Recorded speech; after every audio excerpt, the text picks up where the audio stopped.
Hey guys, I hope you're having a great Sunday. I hope you're able to get out to your local church, wherever you serve, and I pray that you're able to get some meat, get some scripture.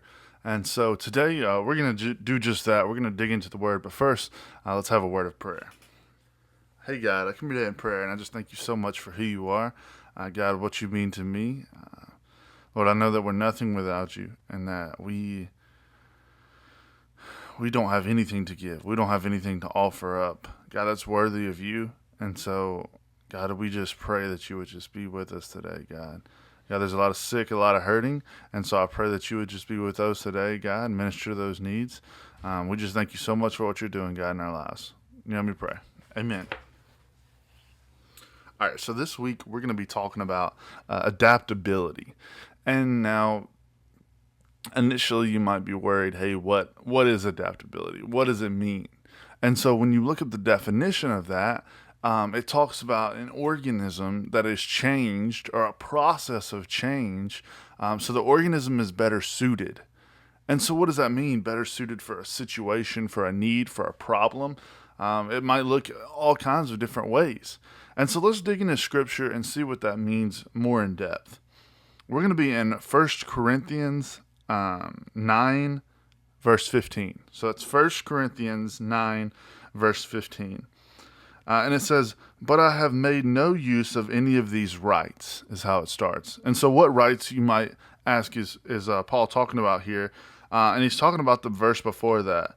It says, "In the same way, the Lord has commanded those who proclaim the gospel should get their living by the gospel." And so what does that mean? We see that Paul is talking about the spreading of the gospel of Jesus Christ. It's talking about pastors and how they're allowed to be paid by the church for their ministry. If you decide that you want to commit your life to Christ full time in the ministry, he says you should make your living by the gospel, right? And earlier they had been talking about sacrificial offerings from the church, giving. So that's where that ties in. But we know that Paul was a tent maker, and he didn't make his living by the gospel. He actually worked on the side and then used that as his ministry to push his ministry forth. He didn't want to accept money. And it says, "But I have made no use of these things, nor am I writing these things to secure any such provision." So first of all, he's not taking any money, and he's saying, I'm not writing this to get money. He says, "For I would rather die than anyone deprive me of my ground for boasting." Right? He doesn't want anyone to take away this right that he has. It says, "For if I preach the gospel, that gives me no ground for boasting, for necessity is laid upon me. Woe to me if I do not preach the gospel." It says, "For if I do this of my own will, I have a reward, but not of my own will. I am still entrusted with stewardship." Stewardship of the gospel, right? He's entrusted that he is a preacher of the gospel. It is his job to share the gospel. It says, "For though I am free of all, I have made myself a servant to all, that I might win more of them." In Christ, he no longer has to have that weight on his shoulders from that forgiveness of sin, and he's striving towards the mark of Christ, right? And he says, "Though I'm free from all that, I have made myself a servant to all." And what does he mean by that? In class, one time our church needed somebody to run sound, right? And though I'm not the best sound guy, or maybe I'm not, don't feel like God's saying, this is your only job, run sound. I said, hey, I'll run sound, right? I said, hey, I'll get out there and I'll try it. I'll do it, because that's a need in our church, right? If we don't have any music, it's kind of hard to have worship and do all a cappella every week, right? It can be very challenging. And so I stepped up and I said, hey, I'll do it. Was it my favorite thing? No. But did I just wait around and say, hey, nobody else is going to do it, right? So I had to step up. And so here, Paul's saying, I'll be a servant to everyone. I'll show the love of Christ to everyone. He says, I won't make the servants think they're below me, right? Because you're not going to reach people if they think they're below you or they're not as good as you. And it says that I might win more of them, right? His only goal is winning people to Christ. It says, "To the Jews I became a Jew in order to win the Jews. To those under the law I became under the law, though not myself being under the law, that I might win those under the law." So check this out. He's saying, I humbled myself. So I didn't break any of God's commandments, But he says he humbled himself to come under the law, to not be over these people and say, hey, you should follow me because you can become me. Or you can be just like me. You can have the rewards that come with being me. He said, no, I'll put all that aside and I'll come down to your level to meet you how you are, to share the gospel to you. Because that's the only goal, is sharing the gospel of Jesus Christ, the death, burial, and resurrection. It says, to the weak I became weak, that I might win the weak.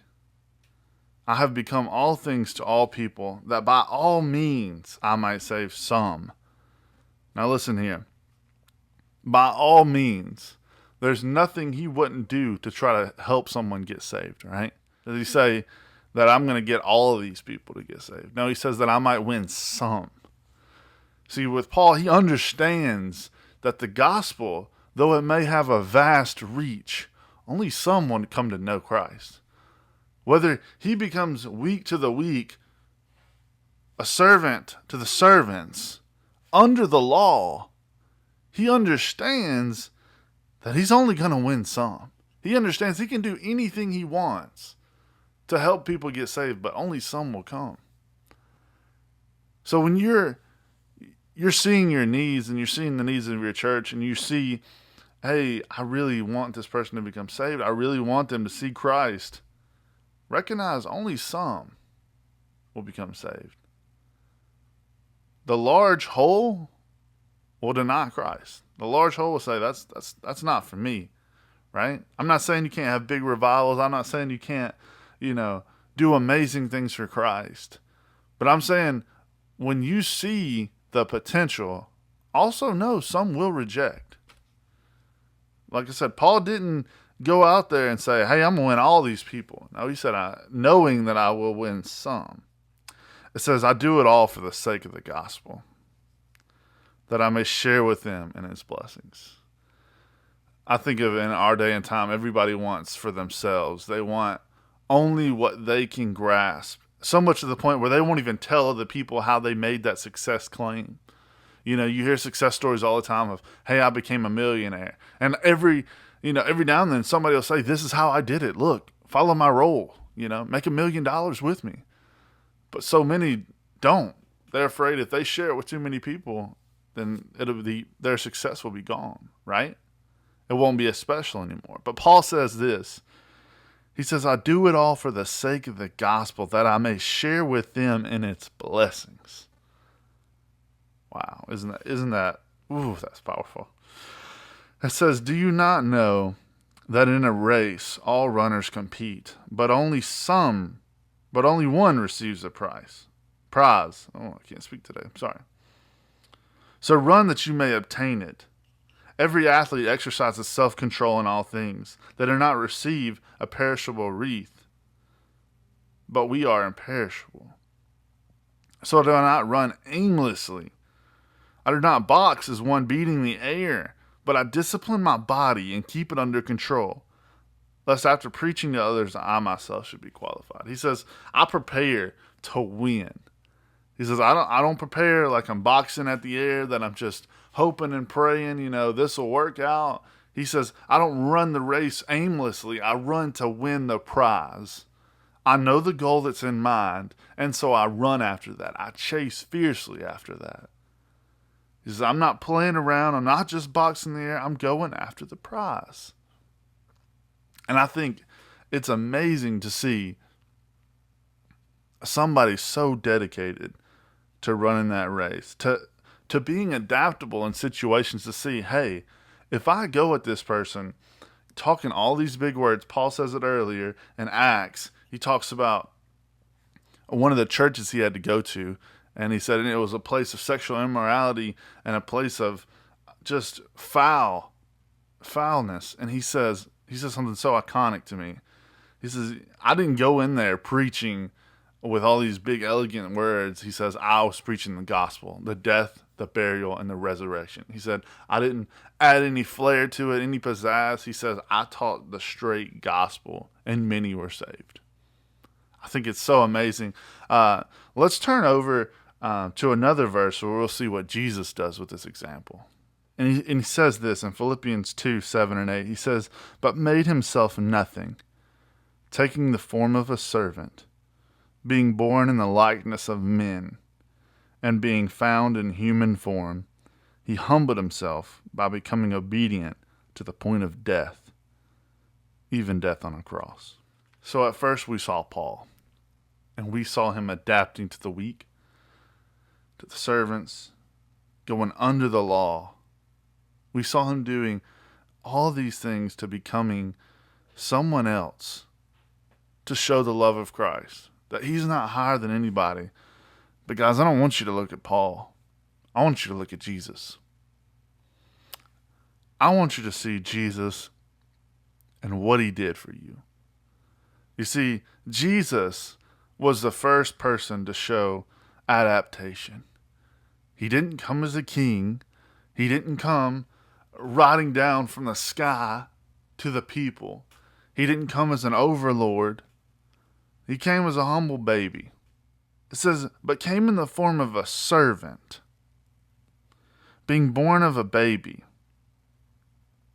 humbled himself, becoming obedient to the point of death, even death on a cross.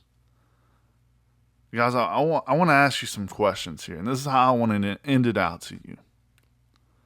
What need in your church are you not adapting to? What community are you seeing and saying, hey, I don't want to have a part in that? You're saying, hey, that's not really my field. I'm not really a missionary. I'm not really the person that gives. I'm not really the person that, I can't go talk to those group of people. You know, those youth, they're scary. Or those older folks, the women's ministry, it's not really my take. The men's ministry, I'd rather do other things. What are you neglecting in your church because you want to adapt to the people? We talk about Paul, one of the greatest Christians ever. He didn't say, hey, I can preach this cool message to y'all. Some of you guys will listen. He said, I'll humble myself to the people's level. I become one of the people, one of the many, so I can reach some. How are you adapting to your community? How are you adapting to the people in your church? How are you adapting to the lost, like Paul did? And then finally, like Jesus did. Like I said, we're not looking to Paul. We're looking to Jesus. Jesus said, hey, I have this power. I have this control, but you know what? I'm going to give it up. I'm going to give it up for the people so I can show them an example, so I can show them grace, so I can adapt to them. How are you adapting to your people? And that's where I'm going to leave it today. I hope you guys enjoyed it.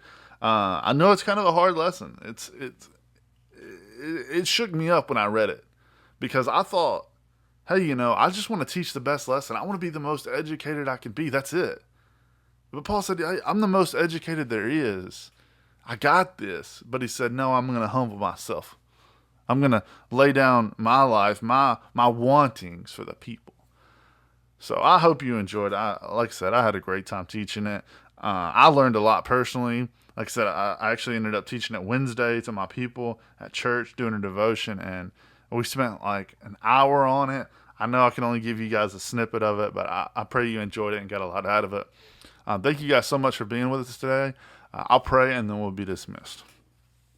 Hey, God, I come today in prayer, and I just thank you so much for who you are and what you mean to me, God. I pray that my words were clear, and God, they were spoken softly enough for the people to hear. God, I pray that I was able to reach their level, and God, speak to all, because I want the people, Christians, to be able to share the gospel in a way that anyone can hear it.